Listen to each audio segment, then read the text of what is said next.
Assalamu alaikum, I'm Aisha and you're watching SAMAA News. Here are today's headlines.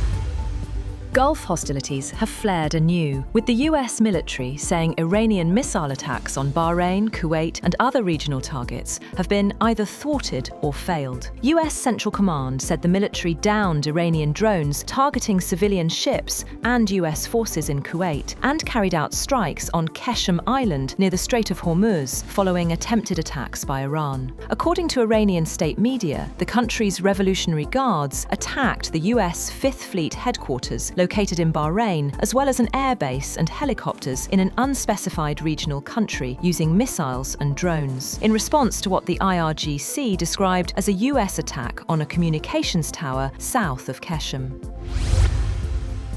Moreover, the US military has fired a Hellfire missile at a tanker heading toward Iran as part of a blockade being imposed by President Donald Trump. The US military's Central Command posted a video showing the missile strike the tanker and said it targeted the Botswana-flagged ship's engine room, disabling it. The Central Command said in a statement that the ship's crew ignored repeated warnings, failing to comply with directions from US forces multiple times.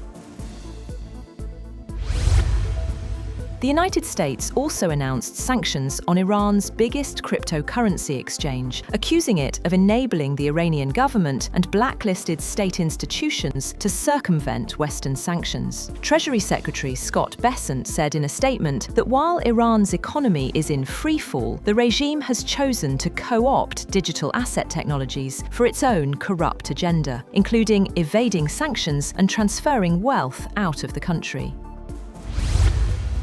President Donald Trump has dismissed reports that Washington and Iran have stopped communicating, calling them false. In a social media post, Trump said talks are continuing continuously and renewed his call for Tehran to reach a deal, saying the time has come to resolve the long-running dispute. He also acknowledged that no one knows where the ongoing talks with Iran may lead, but said it is time for Tehran to make a deal. Iran says its online application system for vessel passage through the Strait of Hormuz is now fully open, allowing ship owners worldwide to request transit permits around the clock. Iranian authorities also say 24 vessels passed through the strategic waterway in the past 24 hours under coordination and protection from the IRGC Navy. Iran's Islamic Revolutionary Guard Corps says its forces remain on the highest level of alert and are fully prepared for any scenario. IRGC spokesman Sadr Mohebi rejected US claims that Iran's military capabilities have been weakened and insisted Tehran maintains full control over the Strait of Hormuz.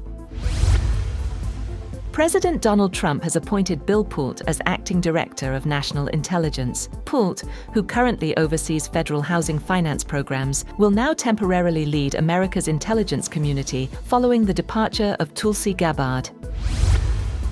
Russia has pounded Ukraine with hundreds of drones and dozens of missiles early, killing 23 people and wounding 130. Ukrainian President Volodymyr Zelensky said Moscow could launch a new assault for the second night in a row. The strikes on cities, including Kyiv and Dnipro, followed Russian warnings of systematic attacks on the capital after a drone attack on a dormitory in Ukraine's Russian-held region of Luhansk last month. Kyiv denies targeting the dormitory. That's all for now. For more updates, visit www.samaa.tv. Thank you for watching SAMAA News.